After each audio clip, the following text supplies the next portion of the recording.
How do I stop myself from overthinking? Pag-usapan natin yan in this new Trying Hard podcast episode. Podcast Network Asia. Alright, and welcome to a new episode of the Trying Hard with Lyqa podcast where we gather together, tayong mga tryhards, and try to figure out some of the things na medyo tricky at difficult sa buhay. At isa dyan ay ang overthinking. If you're anything like me, which I think, oo, kasi nandito ka ngayon, I know you have had bouts with overthinking and just getting into this paralysis, analysis paralysis, digging a hole for yourself na mga bagay na, kung tutuusin, madali lang naman gawin, hindi na natin nagagawa. Or may mga desisyon na kailangan ng pagdesisyonan pero hindi natin alam kung anong gagawin natin. And actually, I'm wearing my Stop Overthinking shirt from Linya Linya right now kasi I felt like it's on theme talaga. Now, the first thing we're going to talk about in this episode is, ano nga ba pinagkaiba ng overthinking at thinking things over? And meron bang pagkakaiba yung dalawang yan? Now, I'm the type of person na ina-encourage ko ang lahat na pag-isipang maigi ang mga desisyon nila. Lalo na yung mga desisyon about big things sa buhay. Pero, kailan siya nagiging overthinking? Or kailan siya nagiging detrimental para sa'yo? Now, I try my best to classify things according din dun sa old school na turo in psychology, which is kailan ba siya nagiging disorder or kailan ba siya nagiging problematic. And ang definition nun is if it disrupts kung ano yung normal na behavior mo, if it causes damage to you or others, if it really distorts the way that you think about things. And it's the same na definition na nilalagay ko dito sa overthinking. Kailan siya masama? Kapag masama na siya para sa'yo. Kapag may mga bagay na nawawala sa'yo, may mga bagay na hindi ka natatapos, may mga bagay na hindi mo sinusubukan dahil sa sobrang overthinking. And one of the things na madaling maging gauge kung mabuti o masama pa yung nangyayaring pag-iisip is the length of time. Which is the reason why my very first tip when it comes to overcoming overthinking is to time yourself. Na ano ibig sabihin ko dito? Hindi masama to think things over, pero the best way to set yourself up for success is to include a limitation dun sa oras na binibigay mo sa sarili mo para pag-isipan ng bagay na yan. Let me give you an example. If someone is asking you to participate in something na you feel is daunting or is too big, may invitation ka to talk or may invitation ka to join a project or anything like that. And naisip mo, okay, wait, let me think things over. Let me think about this kung sasali ako hindi. I need you to give yourself a time limit.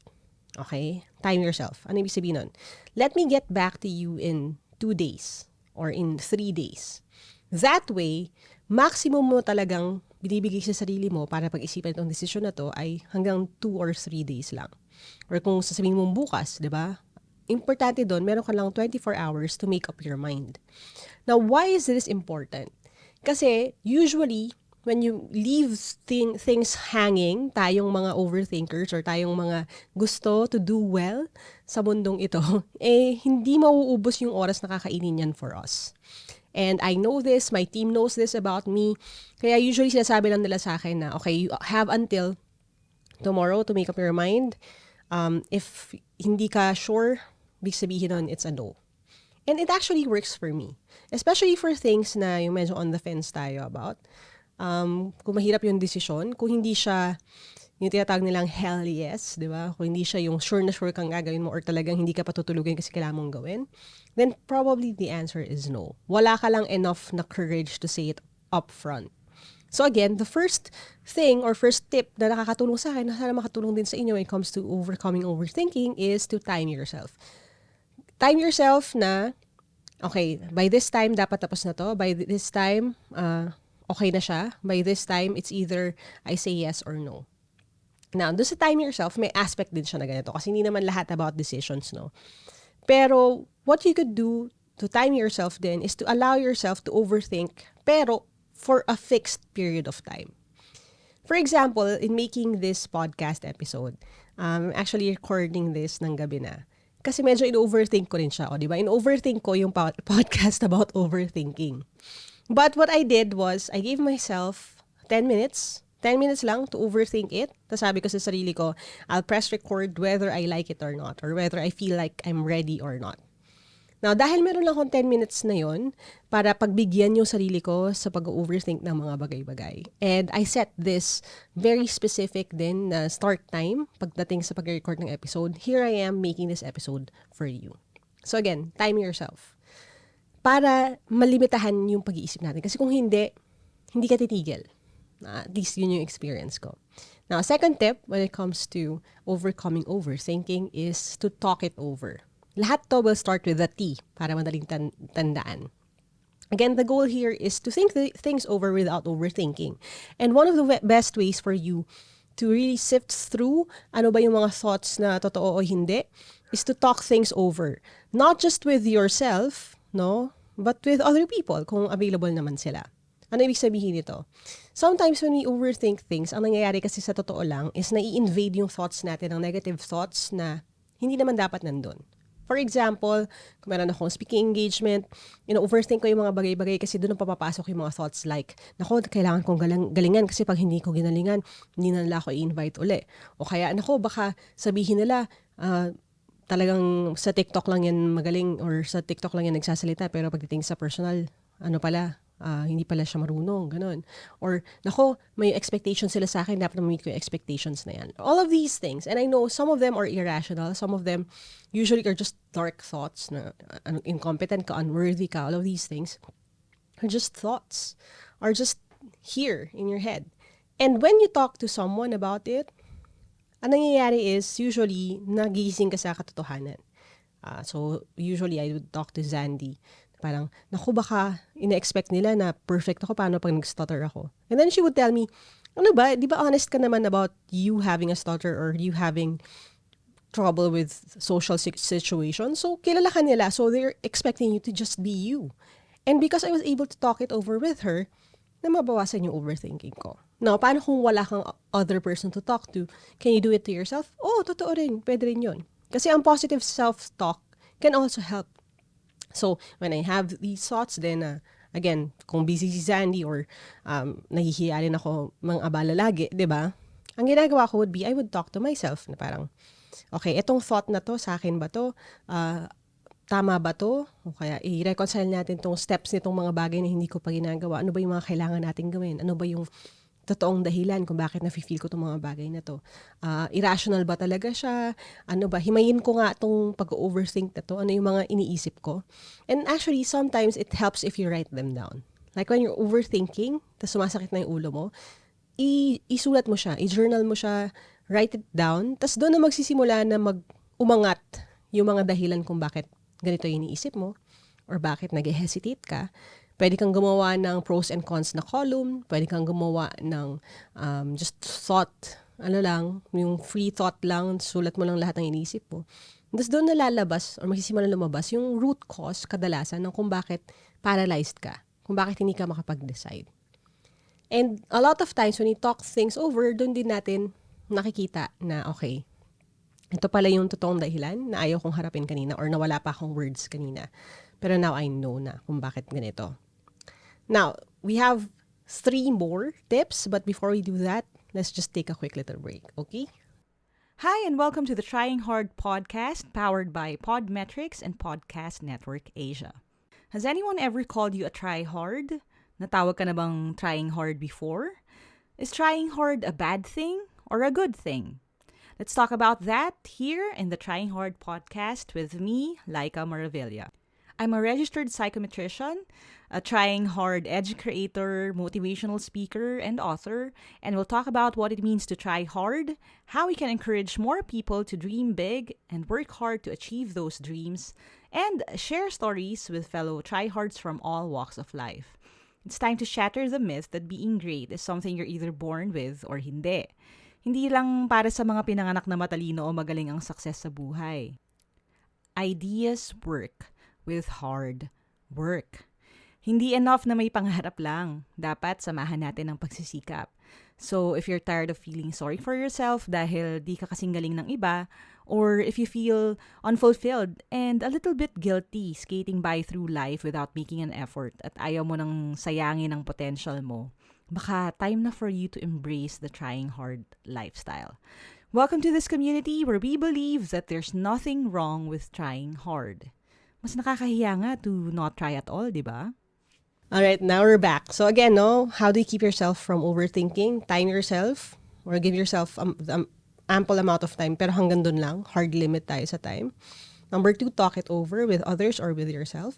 Number 3, very important, throw it away. Now, ano to? This is actually something din na tinuro sa akin ng therapist ko. And I'm grateful for him kasi for giving me a visual representation of what it is. So I'm really hoping you're watching this on video. But if you're not, it's okay. I'll just describe it, no? But the idea is, di ba, sabi ko nga, talk it over, no? Now, if you can pinpoint some of the thoughts that are invading your mind, kung bakit mo in-overthink yung mga bagay-bagay na to, paano kung ganito, paano kung ganyan? Tapos you see something na hindi logical or hindi nagkiklik, all you have to do is to take it out of your mind. Like, it helps sometimes to visualize it na, okay, ito yung thought, lalabas ko siya. Titingnan ko siya, tapos, okay, it doesn't make sense. Maybe I could just throw it away. Like, sometimes I would physically do that. Like, I would gesture na tinatapon ko siya. Or inaalis ko siya. Inaalis ko siya sa equation. Sometimes kapag sinulat ko yung mga thoughts ko, sinascratch ko siya away or yung sinaslash ko siya. Kasi once you do that, ang nangyayari, yung mind natin, nababawasan yung mga listahan ng mga bagay na pinaprocess niya ng sabay-sabay. So again, throw it away. The bad thoughts, the things that are irrational, illogical, things that are out of your control, just throw it away. Kasi hindi mo naman na siya kailangan problemahin. And nagiging dahilan lang siya for you to be overloaded and for you to focus on things na hindi naman magiging helpful dun sa sitwasyon mo ngayon. Okay?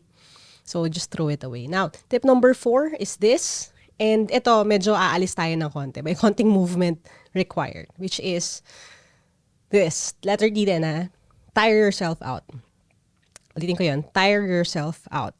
This is very important, lalo na if you're too stuck on your head and overthinking. Pagurin mo yung sarili mo. Whether makipaglaro ako kaila Harper ng a few minutes, tatakbo, maglalakad, maglilinis. Like, pagurin mo yung sarili mo physically. And ano to ha, use this sparingly, wag naman every time, no? Kasi baka mamaya ma-abuse naman yung katawan ninyo. Pero tires your body out so that you can focus on just one thought at a time. Sa akin nakakatulong talaga to kasi nga ang tendency ko is when I overthink, masustuck ako sa isang corner, tapos yun, mag-race lang yung mind ko, tas stationary lang ako the entire day, nakaupo lang ako dun. Which is not healthy. And the beauty kasi of physically being pagod is yung energy mo is spent, dun sa yung physical energy mo is spent. So yung mental energy mo, medyo mas mabagal siya than usual. Now, for those of you who can relate to this, lalo na yung mga medyo high-performing din dyan, o kaya if you have, sabihin natin, gifts or gifted kayo or highly intelligent, you probably could relate to this a lot more. The others could also relate to this definitely, but I mean, it's an everyday thing, halos for me. You know, sometimes people would tell me, pahiram ng utak mo. And my team would laugh kasi sasabihin nila lagi, ako nga, si Zandy, no, ako nga ayokong hiramin yung utak niya kasi I think she sees how much I struggle with my brain. To the point na my brain would be racing, like figuring out multiple ideas all at the same time. So, kaya ako nasa stuck. So, ang ginagawa ko, para mabawasan yung ganun is, papagurin ko yung tawan ko para ma-force siya na mag-focus on just the one thing na kaharap niya ngayon. And it works. It works for me. So, if I have something big to do, she would let me maybe clean the house. Nitong huli, nagtayo ako ng mga furniture, or gumawa ako ng mga dresser drawers. Like something na may physical exertion. These things help me get into that zone na, okay, let's do this one step at a time. And for some reason, actually, itong mga past few months, what's been helping me do this a lot is Lego building, no? And I know it may sound childish to some people, but sa akin kasi it helps me when I build Legos, lalo na yung mga instructions, kasi it helps me just follow everything page by page. Nagiging parang meditative siya sa akin. So, yun, nakakatulong din siya sa akin. So, I tire myself out. I focus on just one task at a time and usually it works. Now, there's another thing. So, tip number 5, 5 T to. And the 5th tip I'll give you is to take action. Ang pangit pakinggan minsan, no, na parang, to stop overthinking, basta gagawin ko na lang. But yeah, it can work. And it has worked for me a lot of times. Like again, just making this podcast, di ba? Wala lang, pinrest ko lang yung record, tapos go na tayo. At dahil andito na ako, I'm thrown into this water na kailangan ko ng magpatuloy sa pag-shoot nitong podcast na ito. Natatapos na siya. Natatapos na yung isang bagay na ino-overthink ko kanina pa. Because the one thing that is glaring when it comes to overthinking that a lot of us are not afraid naman to talk about, because we have talked about this in past episodes, is that usually may reason behind us overthinking things. And it's a fear of failure, or it's a fear of not living up to some other person's expectations of who you are. So we overthink things kasi gusto natin lahat ng scenario ready tayo. But the thing about life is, even if you spend an entire year overthinking one project, meron at meron pa rin diyang lalaylay. Meron at meron pa rin things na hindi mo makokontrol. And the sad reality is, if we don't overcome overthinking, ang mangyayari would be all these ideas that we have, all these life-changing, world-changing, positive plans and projects that we have will stay in the background or will stay sa notebook or sa utak natin if we don't take action. So just do it. And then, dun sa buong process na yon, usually dun lumilitaw or nangyayari na, okay, ito pala yung i-improve ko, ito pala yung ito-tweak ko. And you just learn it as you go along. Kailangan siyang mangyari. And hindi naman siya kailangan perfect all the time. A few months ago, I sent this message to a friend who's struggling with, I'm not struggling naman, who's actually triumphing, I would say, over a certain thing, no, na pinagdadaanan niya. But just to encourage her, I told her that when you're doing something new, the first step isn't always perfect, and it doesn't have to be. So, ibig sabihin nun, when you're doing something new, something great, something well-meaning, hindi pwedeng lahat ng ginagawa mo, unang try mo palang perfect na agad. And hindi yun mangyayari. It doesn't have to be. Ang nangyayari lang is, di ba, we try our hardest, or sometimes we would say, try our darndest, no? And then, if may improve pa, we will just improve it as we go along.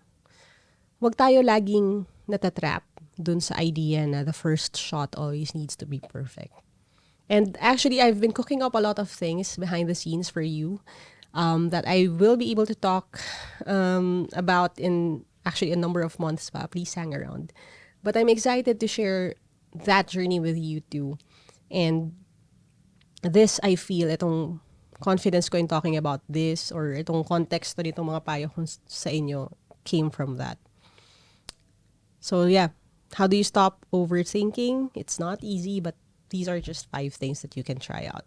Time yourself, talk things over, throw it away, tire yourself out, and at the end of the day, ultimately, yun naman talaga, just take action. We're tryhards, so magaling tayo dyan. That's how we try.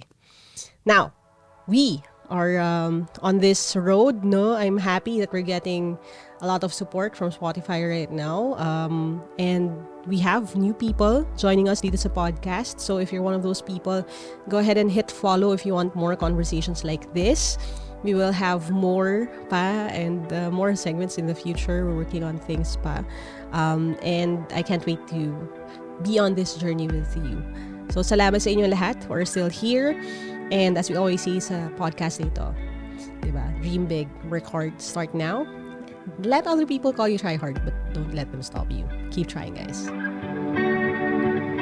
The views and opinions expressed by the podcast creators, hosts, and guests do not necessarily reflect the official policy and position of Podcast Network Asia, the hosts of the program, or other programs of the network. Any content provided by the people on the podcast are of their own opinion and are not intended to malign any religion, ethnic group, club, organization, company, individual, or anyone or anything.